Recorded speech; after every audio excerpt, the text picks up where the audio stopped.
నమస్కారం. మన భారతదేశం ఎన్నో గొప్ప తాత్విక భావనలకు పుట్టినిల్లు గదా. వాటిలో చాలా పురాతనమైన, చాలా లోతైన ఒక సిద్ధాంతం అదే జైనమతం.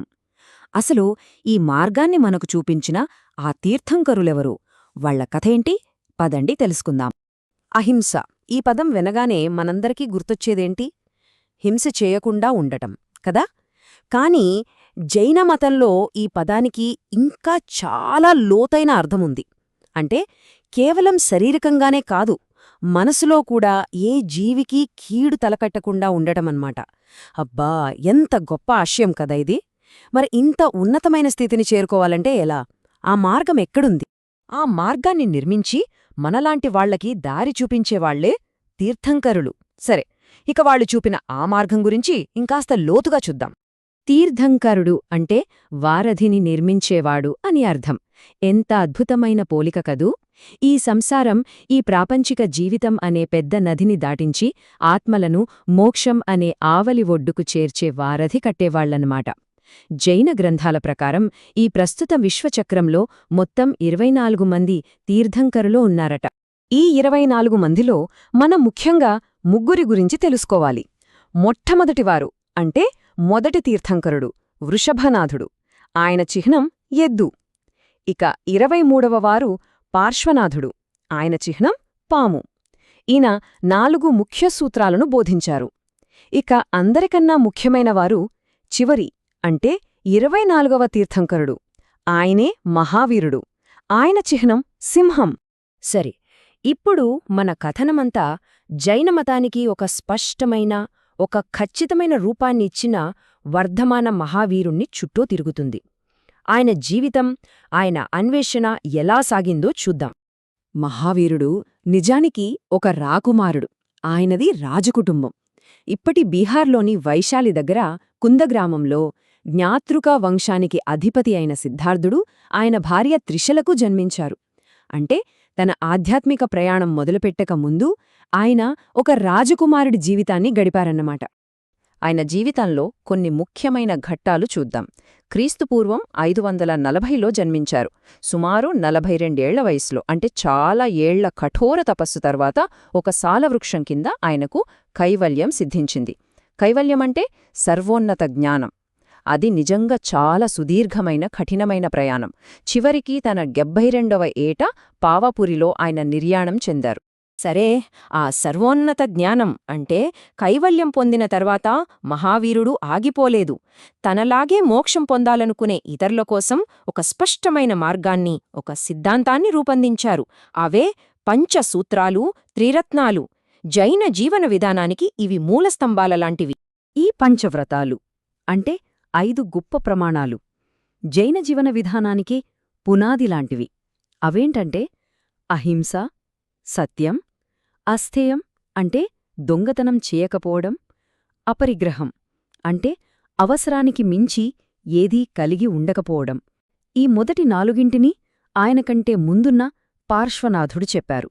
అయితే మహావీరుడు వీటికి చాలా కీలకమైన 5వ సూత్రాన్ని జోడించారు. అదే బ్రహ్మచర్యం. ఇక త్రిరత్నాలు అంటే 3 ఆభరణాలు. మోక్షమార్గంలో నడవడానికి ఈ 3 మనకు దారి చూపిస్తాయి.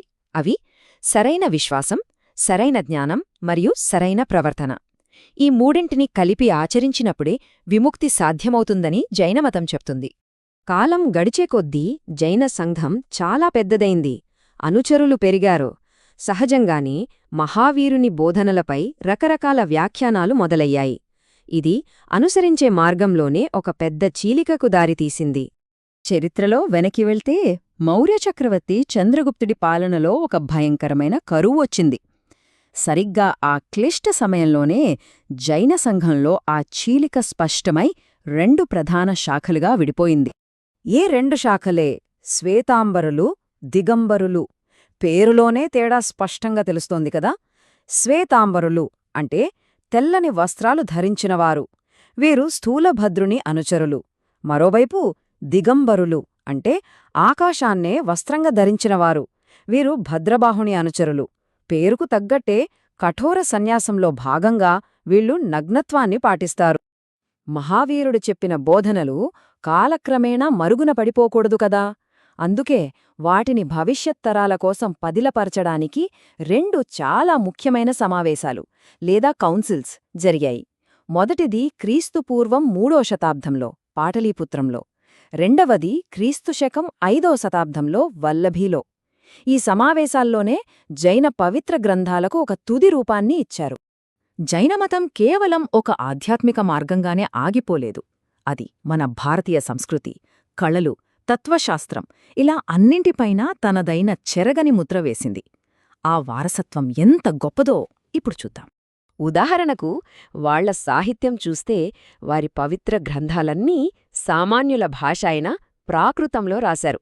ఇక వాస్తుశిల్పం విషయానికొస్తే రాజస్థాన్లోని మౌంట్ అబూలో ఉన్న దిల్వారా దేవాలయాలు అద్భుతం. వాటిని చూస్తే ఎవరైనా ఆశ్చర్యపోవాల్సిందే.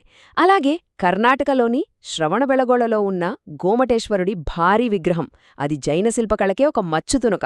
జైనమతంలో సల్లేఖన అని చాలా లోతైన నిష్ఠతో కూడిన ఒక ఆచారముంది. ఇదేంటంటే జీవిత చరమాంకంలో కర్మల బంధం నుంచి పూర్తిగా విముక్తి పొంది ఆత్మను శుద్ధి చేసుకోడానికి స్వచ్ఛందంగా ఆహారపానీయాలు త్యజించి దేహాన్ని విడవడం. ఇది చాలా కఠినమైన వ్రతం. సాక్షాత్తు మౌర్య సామ్రాజ్య చక్రవర్తి అయిన చంద్రగుప్తుడు తన చివరి రోజుల్లో ఈ వ్రతాన్ని ఆచరించారని చరిత్ర చెబుతోంది. ఇప్పుడు జైన తత్వశాస్త్రంలో అత్యంత కీలకమైన ఒక భావన గురించి మాట్లాడుకుందాం. అది అనేకాంతవాదం. ఇది ఈనాటి ఆధునిక ప్రపంచానికి కూడా చాలా అవసరమైన సిద్ధాంతం అని చెప్పొచ్చు. దీని ప్రకారం ఏంటంటే సత్యమనేది చాలా సంక్లిష్టమైనది. దానికి ఎన్నో కోణాలుంటాయి. అంటే ఏ ఒక్కరి దృక్కోణమో ఏ ఒక్కరి అభిప్రాయమో సంపూర్ణ సత్యం కాదు. దీన్ని ఒక్క మాటలో చాలా సింపుల్గా చెప్పాలంటే సత్యానికి అనేక పార్శ్వాలు ఉంటాయి. ఇదే అనేకాంతవాదం యొక్క సారాంశం. ఈ ఒక్క సూత్రం చాలు మన చుట్టూ ఉన్న విభిన్న అభిప్రాయాలను, దృక్కోణాలను గౌరవించడం నేర్చుకోవడానికి. ఒక్కసారి ఆలోచించండి. ప్రతి దానికి ఒకే ఒక్క సరైన సమాధానం కావాలి, నా మాటే నెగ్గాలి అని పట్టుబట్టే ఈ రోజుల్లో సత్యాన్ని అనేక ముఖాలున్న ఒక వజ్రంలా చూసే ఈ ప్రాచీన తత్వశాస్త్రం నుంచి మనం నేర్చుకోవలసిందేమైనా ఉందా? ఈ ప్రశ్నతోనే మిమ్మల్ని వదిలేస్తున్నాను.